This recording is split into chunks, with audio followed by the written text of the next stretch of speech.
Is Lisa Daisel. I'm from the UNISA Directorate for Counselling and Career Development. A very warm welcome to you this morning. With me is my colleague, Dr. Chipiba Kodisang, and this morning we'll be talking about stress management. Thank you, Dr. Kodisang. Good morning, Lisa, and good morning to the UNISA community, our guests, our students. It's a very interesting topic because in our day-to-day life, we experience stress.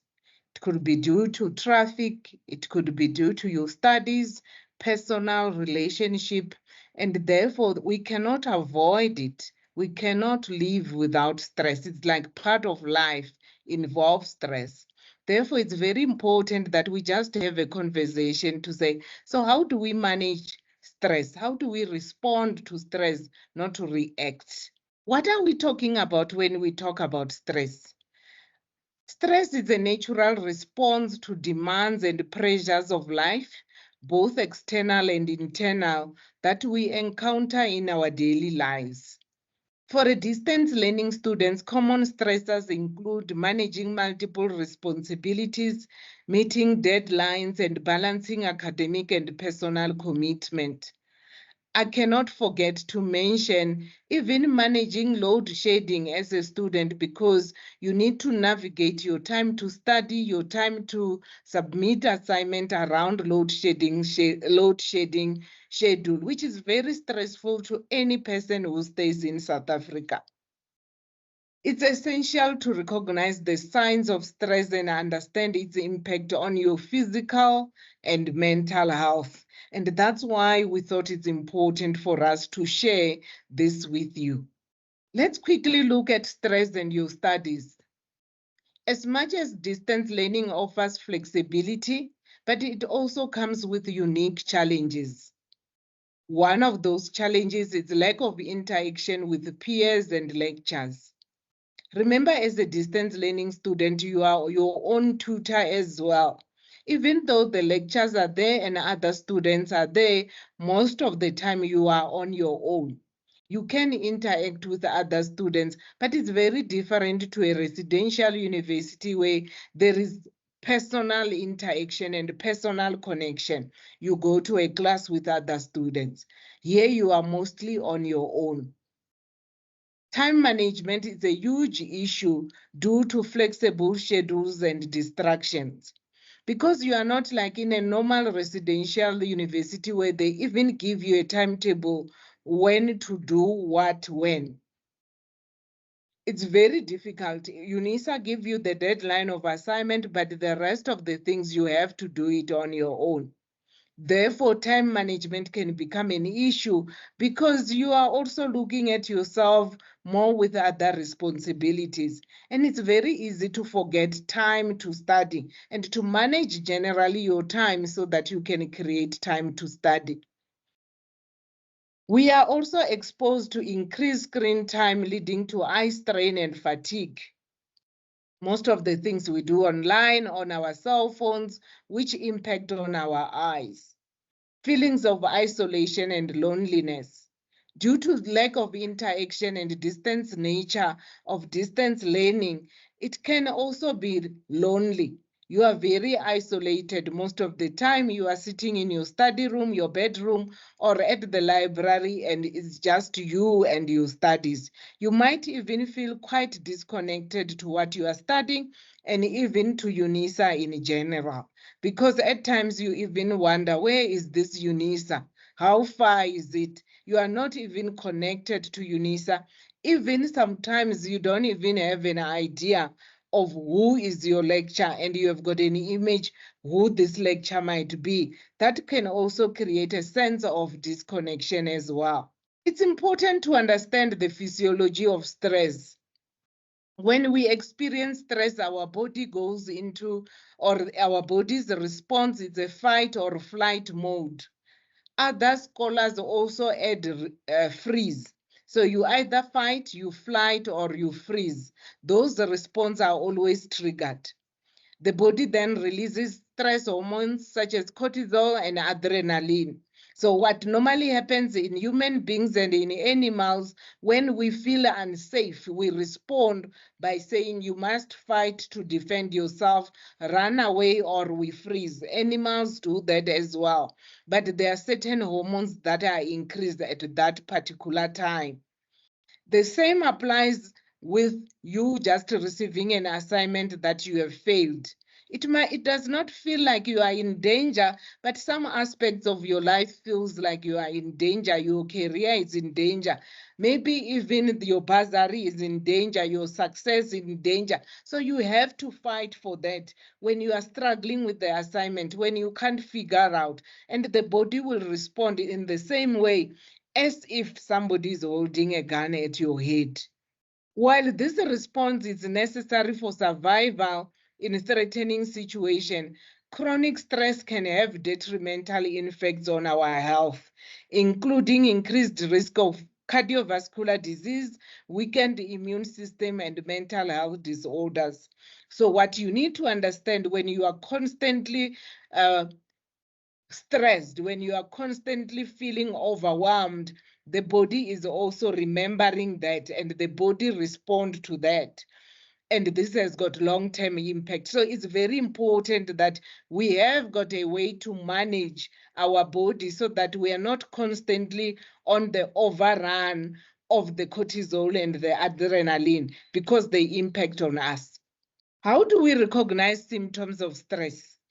When do we know we are stressed? What does the body say to show that you are stressed?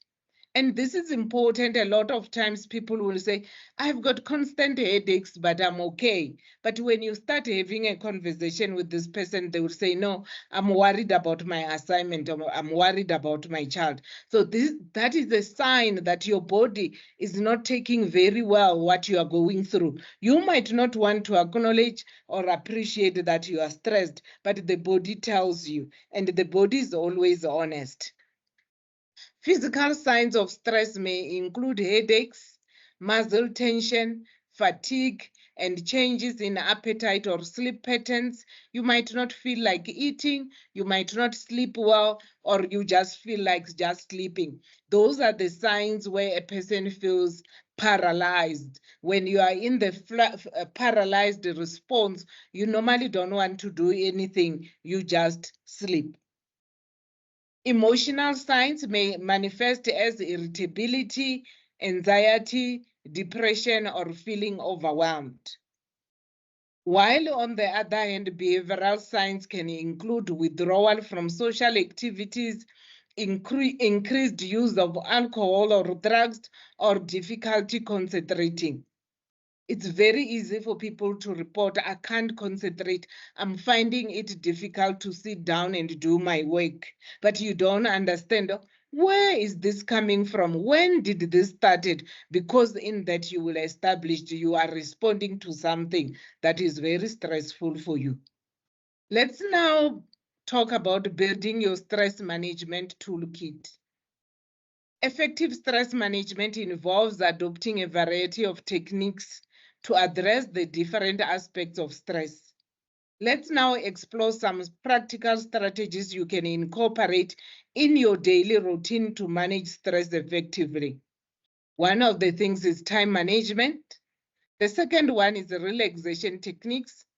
The third part is physical activity. And then we have got social support and support services. Let's now quickly go through each one of them. Time management. Time management is crucial for distance learning students to stay organized and meet deadlines. When you manage time, it creates a sense of being in control, it creates structure, and that also eliminates stress and anxiety. Create a daily schedule and stick to it as much as possible. Set realistic goals and break down large tasks into smaller, manageable chunks. Just sit down for a moment and do just the smallest thing. Don't try to do everything at once. Use time management tools like calendars, planners, or to-do list apps. Nowadays, we are very lucky because we have got all the apps that could help us to manage our lives. Let's utilize them. Schedule breaks as well to avoid burnout and maintain focus. It's also important to avoid procrastination by tackling challenging tasks first and minimize distraction.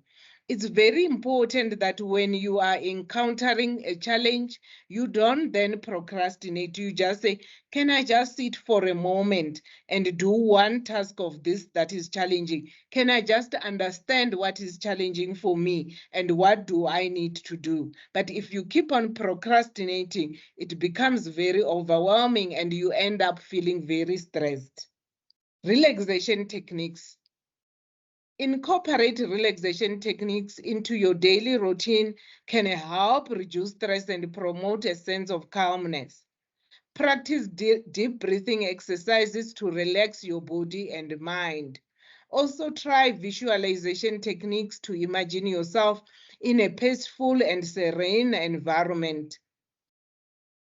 Explore mindfulness meditation to cultivate present moment awareness and reduce anxiety.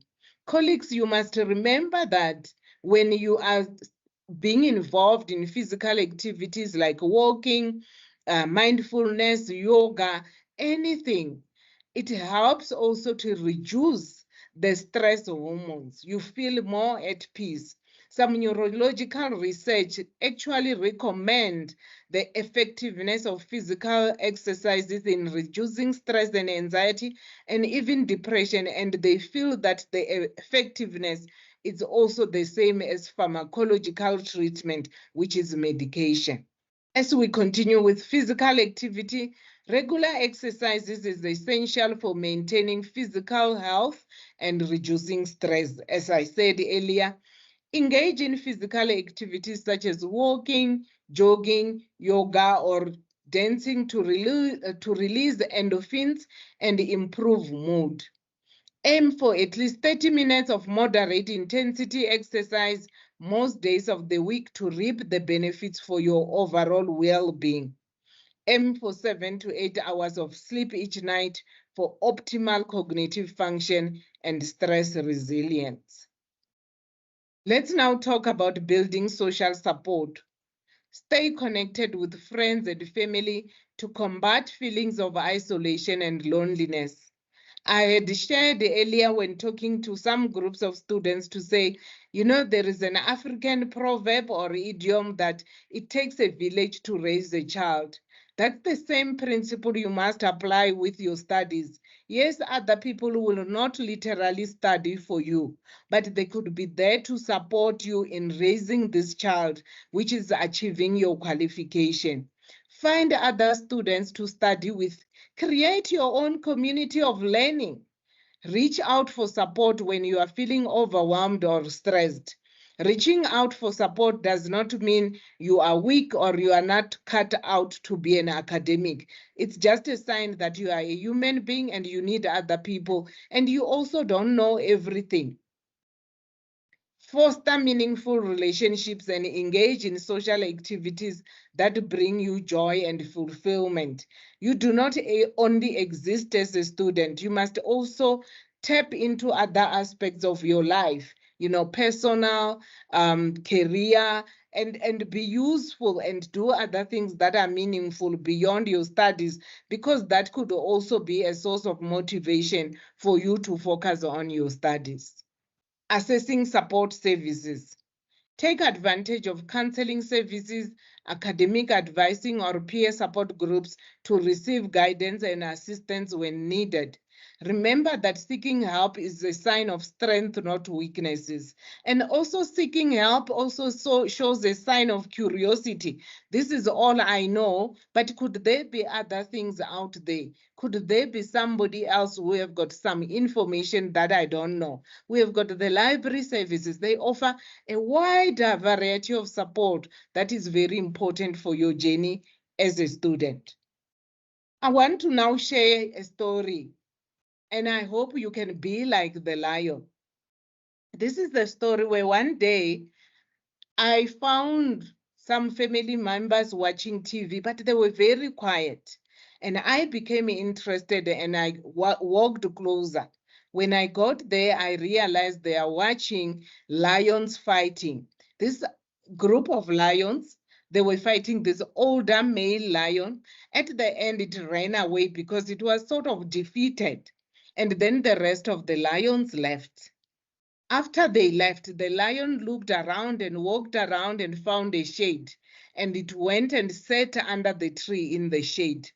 Took some time licking its wound. And it really took time licking itself. And after some time, it put its head down.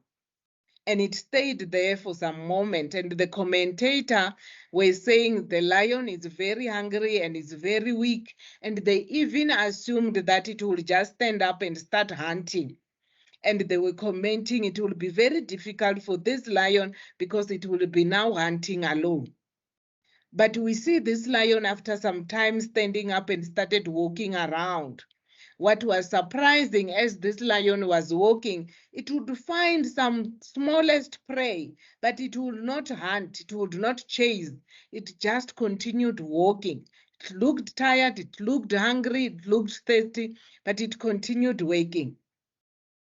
Then there was a time where the lion could find the leopards that were feeding on what they had killed. And the lion observed, and then it retracted back. Then it went and hid under some bushes. And it kept on checking until they left. After they left, the lion went and ate the leftovers. And we see after feeding on the leftovers, it continued talking. And we see this lion doing the same thing where it fed on the leftovers. And then after some times, we see the lion now hunting. And I took a moment to say, what does this mean for me as a person? As a psychologist, I wondered what happened to human beings when we are wounded. Do we take time to lick our wounds? Do we just rush to think about the next prey? Do you consistently now start off thinking, I must prove a point? And how does that impact on your wounds that have not even been cleaned? I don't know what are your woundedness. I don't know whether your woundedness will come from failing an assignment, or your woundedness comes from other personal experiences of your life. But let's have a moment. Let's be like a lion now, where you are thinking about your wounds and looking at your wounds. And also thinking about when I stand up from here, do I need to hunt? Do I need to eat on the leftovers? Can I just feed on the leftovers? Or will that be very hard for your pride? Is it about hunting, or is it about feeding yourself? Will you still be well fed even though you did not kill the prey for yourself? I don't know what will this mean to you. I don't know how hard it will be for you to be like the lion. But I can imagine in your journey at UNISA, in your journey of life, in your journey of your studies, in your journey in your career, we might need a moment to be like a lion. Maybe you won't sit under the trees alone, but maybe you will reach out to the counselor. Maybe you will reach out to your lecturer and say, I just failed this assignment. I'm devastated, but I just need somebody to help me as I'm licking the wounds. Instead of starting to fight, instead of giving up, maybe because you are just scared to look at the wounds. Let's really take something from the story of the lion. Thank you. Thank you very much, Dr. Korisang. So, as you now mentioned, one of the directorates at UNISA that can certainly support students would be where we're from, the Directorate for Counselling and Career Development. So we've got a number of ways that you are able to contact us. So we have an email address, counselling@unisa.ac.za. So anytime that you feel you just want to check in or you need some support, please send us an email. You're also welcome to book an online appointment on Microsoft Teams, or then to contact a counsellor at a regional office of UNISA to make an appointment for an in-person counselling session. On our website, we've got a number of resources that will help you to learn more about managing your studies, your personal development, as well as your career. And our YouTube channel at youtube.com/Unisa Careers. We've also published a number of videos about topics such as the one that you are attending this morning. So thank you very much for your time, and we hope that this is not the last time that we hear from you. And thank you, Dr. Kodisang, for your contribution. Thank you.